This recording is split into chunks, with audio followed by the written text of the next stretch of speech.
Good morning, Mastery ladies. It's Karen here, and I am doing this video because I promised you that I would show you what happens with bioidentical hormone therapy and when you go for your annual lab report. So every year I go for my blood work with Dr. Sweeney, who's a endocrinologist, a hormone specialist here in Sydney, BC. And I've been on bioidentical hormone replacement therapy for about 8 years, maybe longer, 9 years now. And I kind of stumbled across it. I was 49 and approaching 50, and I actually went in to get some lasering on my skin because I had a lot of sun damage.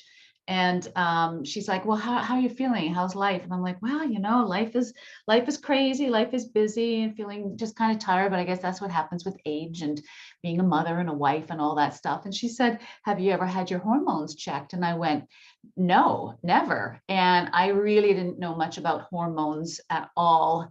I mean, we all know estrogen and progesterone and testosterone, but I really didn't know anything about it at all. I've always been very curious, and I've always been very open and curious about the body and how it works. And I want to learn from it. So I said, sure, let's do it. So we went and did all the blood work, and I've had every lab sheet, every lab result since then, and I keep them. And it's been very interesting just to follow along to see, you know, and I've learned along with Maureen. She's been wonderful in helping to teach me what some of this stuff is because of what I do, and hopefully trying to teach and educate other women as well. So in module 7 in the mastery program, as you know, it's all about hormones. And it really is about just giving you the different choices. And maybe in another few years, if you're watching this video, it's going to be even more choices. I mean, there's so many opportunities and options. But what's really come on the scene is bioidentical. So there's the synthetic HRT and then bioidentical. Now, bioidentical doesn't mean it's all plant-based and, you know, natural. It's still compounded. They are still chemicals, but they're not taken from the old way, the HRT, which was Premarin and I can't remember the other one. Anyways, it came from horses' urine and stuff, and that was what was causing all the problems for a lot of women.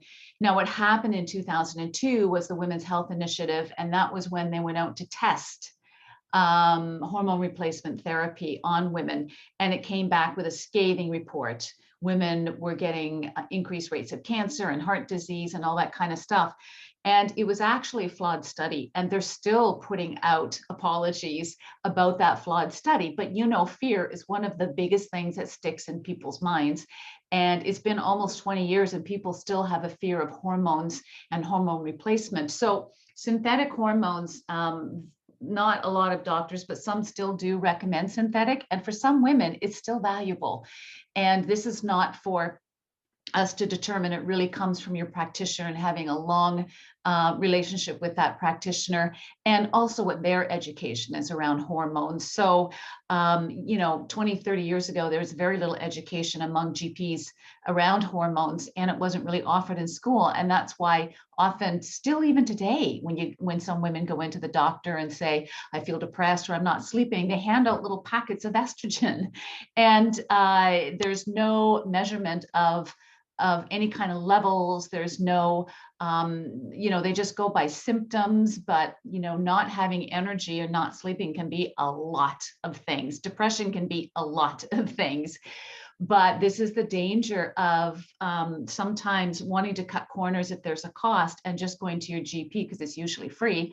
Or some people go to their pharmacist. Well, unless a pharmacist is drawing blood and doing lab work every year, then how succinct is that? So I just ask you just to consider the source, as I always say, and just do your research, just do your research. So that's what module 7 is about, all the research.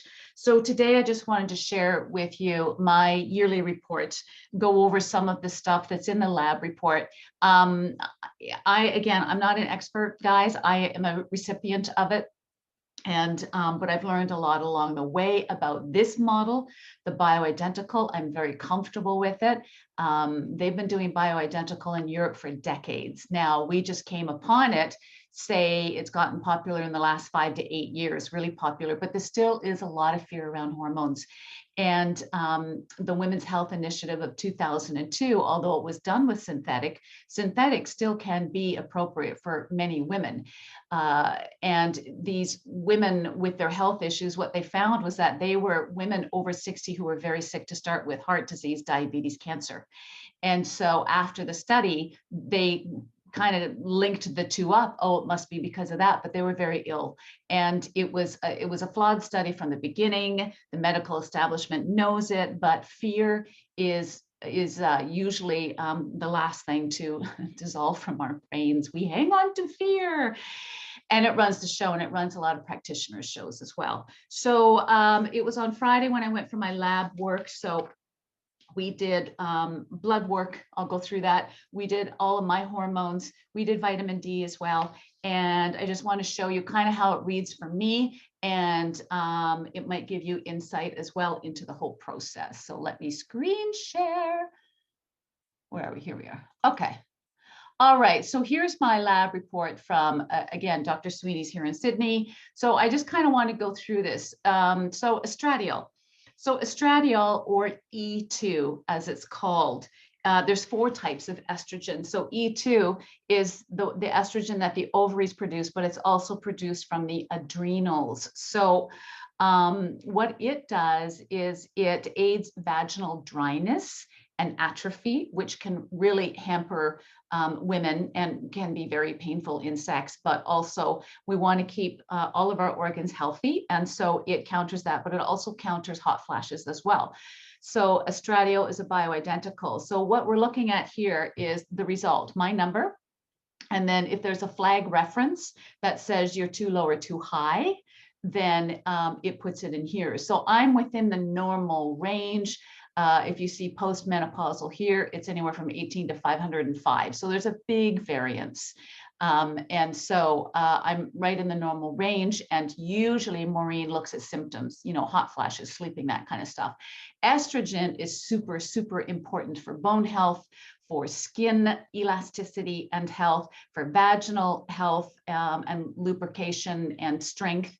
And also it has been shown to offset Alzheimer's and dementia. So estrogen is a very powerful hormone. And with bioidenticals, we look at managing symptoms, and we also look at using hormones to supplement the body in a healthy way. So here's the deal. A lot of people look at hormones as negative, nasty. Ooh, menopause, got to get them out of the body. That's one way of looking at it. That's how my mom did it. She just let them get removed from her body. But here's the deal with once we get through menopause, once we're postmenopausal, that's when all of our major health, significant health issues come in: heart disease, Alzheimer's, and cancer. And what they've shown with bioidentical hormones is that it can actually decrease or soften or even not allow any of those things to happen. So hormones are very powerful. They're good and not so good. If you have cancer in the family, then of course she's going to go through that, or your specialist will go through that. Just because you had cancer in your family does not mean you can't do bioidenticals or HRT synthetics, because there's all sorts of different cancers, but they're not without risk. Anytime you're changing or supporting the biochemistry, there's always going to be risk, right? So you do have to look at that as well. That's why it's important to be with a specialist in hormone replacement therapy that uses yearly blood work to be able to look at your stats. So here's my hematology report. So basically, this is just blood, right? It's just looking at blood. She does it all. So WCB is white blood cell count. So here's the flag reference, right? And all of my numbers are within the flag reference. So I'm happy with that. RBC is red blood cells. The hemoglobin, of course, is the iron, right? We want to look at iron and carrying of it's a protein. Hemoglobin is a protein in your red blood cells. It carries oxygen to your organs and tissues and transports carbon dioxide from your organs and tissues back to your lungs. So if it's low, it could mean you have a low red blood count or anemia, right? Mine is, of course, good, thankfully. let me go back to my screen. Okay, so hematocrit, I always have a hard time saying that. Hematocrit test measures the proportion of red blood cells in your blood. So red blood cells, again, carry oxygen throughout your body. So she's just checking all of my blood cells just to make sure that the red blood cell are the healthy ones, of course. The white is what comes in to fight infection and whatnot. So there doesn't appear to be anything. They're all within normal range. MCV is the mean capsular volume. So it's just basically the volume of red blood cells. You want to make sure it's nice and full. And then you've got your red cell distribution width. Again, it's just another measurement of the red blood cells to make sure they're healthy. So I'm right in the proper range. The platelet count,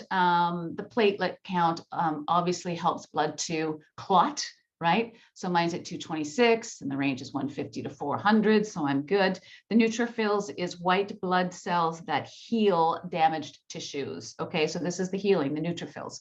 So again, I'm right smack in the middle. So it's all good. The lymphocytes are white blood cells in the marrow.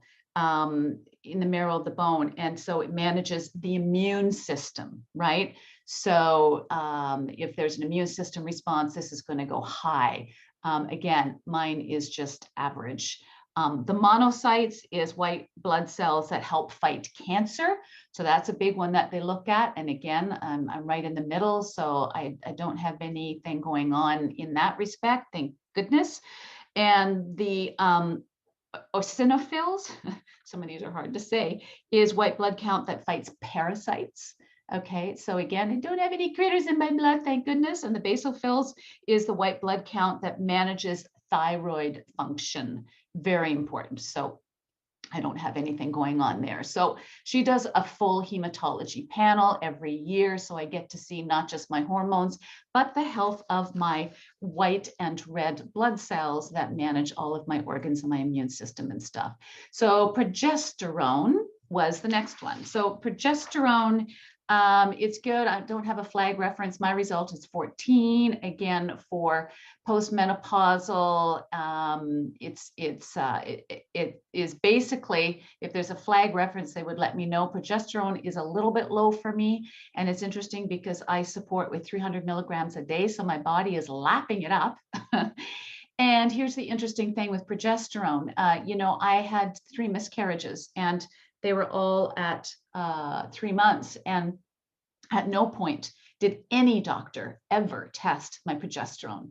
Well, progesterone is the one that supports the baby in the uterus, right? So that's the one that you want in good supply. My progesterone, when I got it tested with Maureen, was less than 1. It was like 0.5, rock bottom. And it's sad because if they had have known about testing, or if my doctor had have sent me to an endocrinologist, we could have tested my progesterone and maybe supplemented or whatever. But that was probably 25 years ago when bioidenticals weren't as prevalent. And so it's just always interesting when you look back.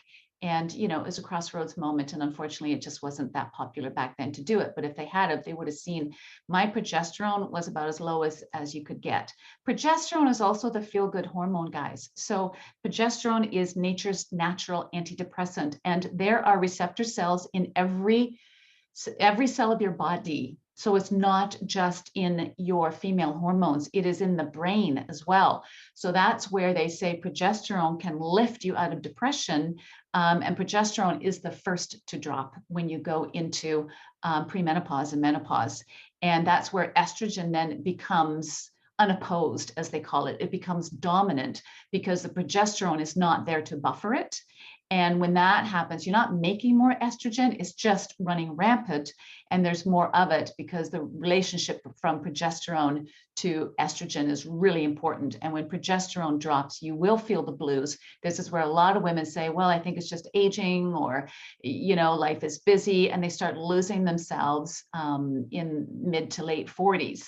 And it's certainly not the only reason, but I do feel it was for me, because when I started supplementing with it, it took about, I'd say 12 weeks. And all of a sudden I felt like me again. It doesn't give you a high. It returned me to a workable place where women's hormones need to be in order for you to feel vital and energized and alive. So progesterone is probably my favorite of all the hormones. Glucose fasting. So this is, so my glucose fasting was, what did they say? 5.1 flag references in this area. So I'm a little bit within. Now, what did she say about this? My sugars are fine because the flag reference is 3.9 to 5.5. So I'm 5.1. So I might be a little high, but she's not concerned about it because I don't have, my cortisol is fine, everything is fine. And it can be based on daily changes in the body as well. So I've never really had any glucose issues. DHEA, DHEA is an adrenal hormone, so it counters cortisol as well. So DHEA, again, is where you get your energy and your vitality. Your adrenals, of course, are your stress hormones. And it's just a really small butterfly-shaped organ that sits atop the kidneys. And adrenals are your fight or flight. And it's interesting for me because I went through years of panic attacks, and that's where your adrenaline goes out of whack. And I have a lot of stress in my life. But again, stress is not about the events. If somebody were to look at my life and see the events and what we lived through with my son, they'd go, "Oh my God!" But it's your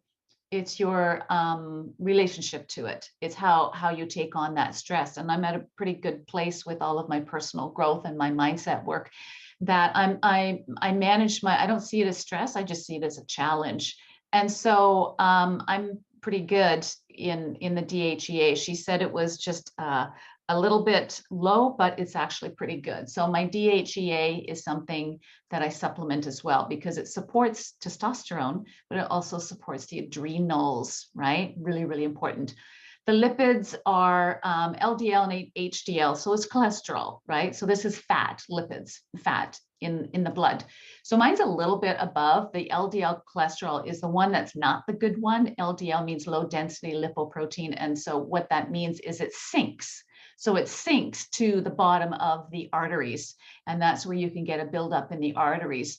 Mine's a little bit high, but again, anything outside the norm, even if it's 0.33, it's going to say high. So I'm 3.62, and the reference is 1.3 to 3.3. And she said, don't worry about it. It's actually, you're actually pretty good, but they have to be stringent with lines because there's different levels. You can go to critical.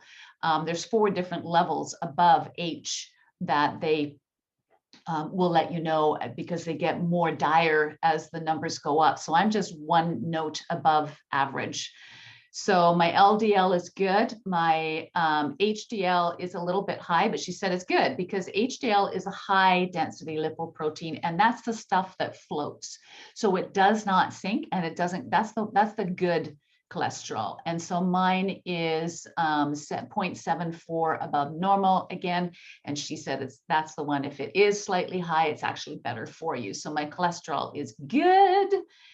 And there we go, just talking more about it. Testosterone. Okay, so she does 2 different testosterones. She actually does 3. I'm not sure if the 3rd one's in here. Yeah, sex hormone binding is another one. So basically, these 3 are all testosterone. So the first one is testosterone that's free floating in the body. So this is where some practitioners just measure this.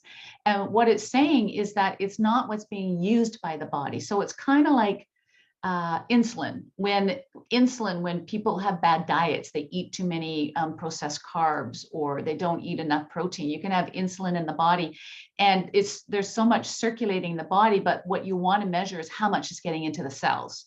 It's not about what's circulating. And so when we get insulin resistance, we see it circulating in the body, and it can't get into the cells because the receptors are burned out because they're working too hard because you've got too much insulin floating around. It's the same with testosterone. So you need both to check. So this is the testosterone that's floating around in the body. It's high, 3.3, above high normal. So again, it's 1 flag up out of 4 potential high flags. But she said, that's not the one, because that is just what you take in either your cream or pill form that's circulating in the body. What you want to see is what is available to the body and is being digested by the body.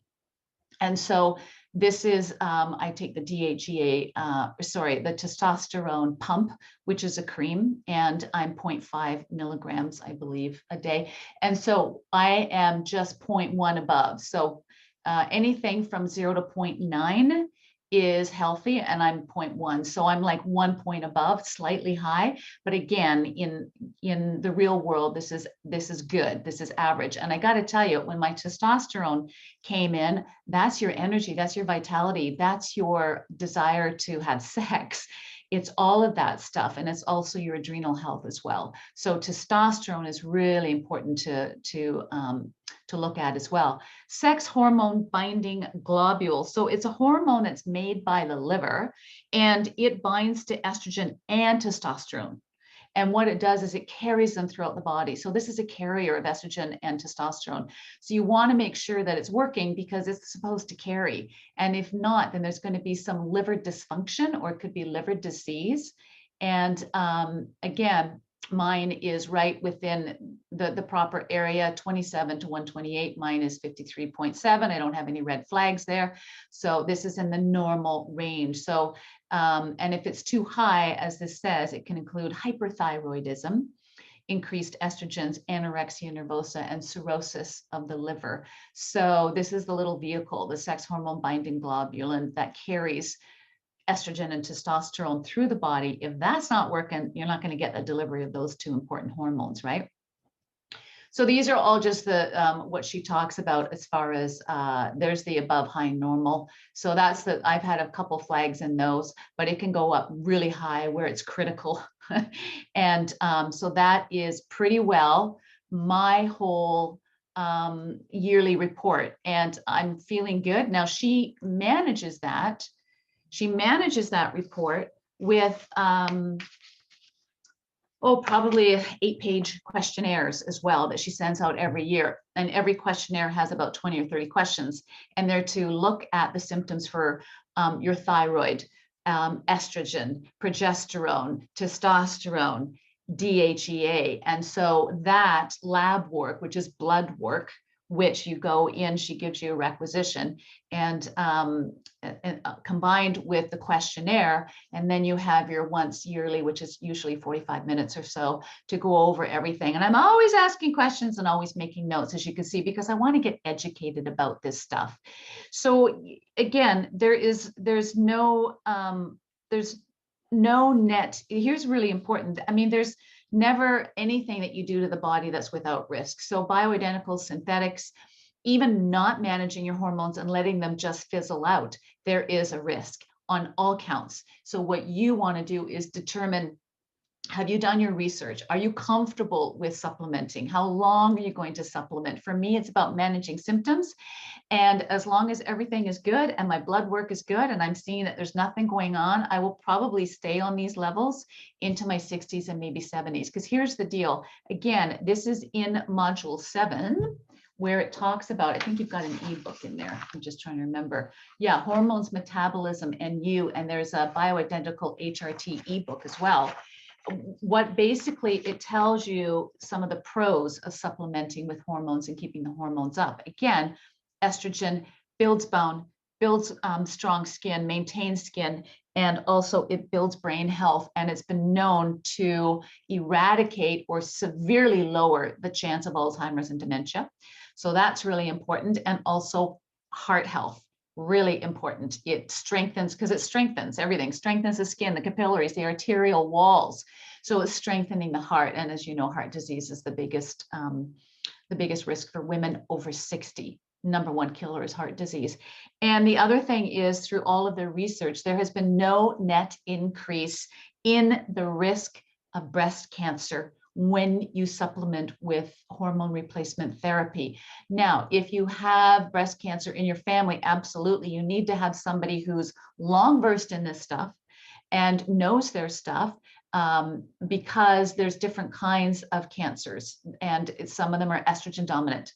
So you need to be careful of that as well. But what happens, again, out there in the industry, whenever we hear family has cancer, they're like, no, can't do hormones. That's what a lot of the doctors and the naturopaths are saying, but they're not as deeply entrenched in the research. And that's what I love about working with a specialist who's done it for years. I think she's done it for 15 years now, is that they know the research, and the research it's not Dr. Google searches, because if you put in hormone replacement therapy, you're going to get the flawed study from 2002 come up.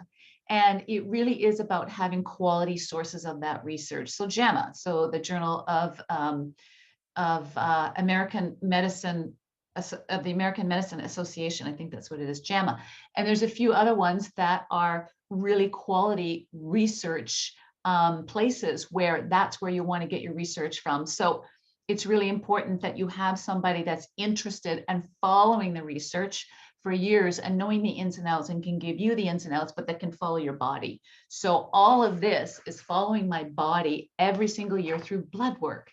So here's the other difference. There's a lot of people that do saliva testing, but something like testosterone, when you're looking at testosterone, it's not in the saliva. You need to see the bioavailability that gets into the cells through blood.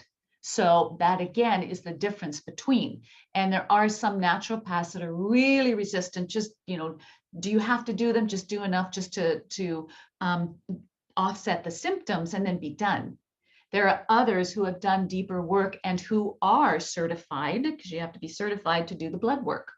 And when you can do that and you can read it with confidence, having done it as a specialist for years, then you've got a good practitioner, right? So again, apples to oranges sometimes, and our hormones are very, very powerful, extremely powerful. And we've got like 15, 18 different hormones in our body, but the female hormones are very, very powerful. And this is where we need to take the fear out of hormones, and take so many women distaste hormones in their 40s because their bodies are going rampant with different symptoms and weight gain and bloating and all that kind of stuff. I get that, but they're life affirming.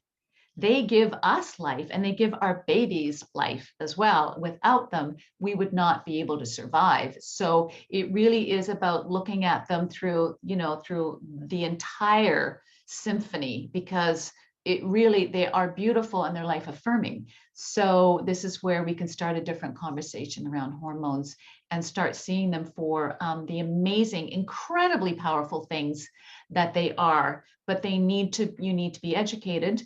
You need to have a practitioner that's educated. And this is where I would shop around, guys. Honestly, just shop around, feel what you're comfortable with, do some of your own research, ask questions, and consider the source as well. So I hope that helps you guys, and be well. And maybe I'll put this onto Module 7 as well, just as a little recap for future ladies coming in, just to see just one side of the coin, because there's a few different sides, and this is just one that's still fairly new in North America, and people still aren't very sure about it. But that's what I do, and that's what I enjoy, and I'm very comfortable with the research, and I'm comfortable with how I'm being led every year with Dr. Sweeney. So she's at Live Young here in Sydney, Live Young Medical. She's who I deal with, but I'm sure in your city, search around, there's probably, they're coming on board, because women's health is one of the biggest fields out there. So do your homework. Okay, ladies, talk soon. Ciao.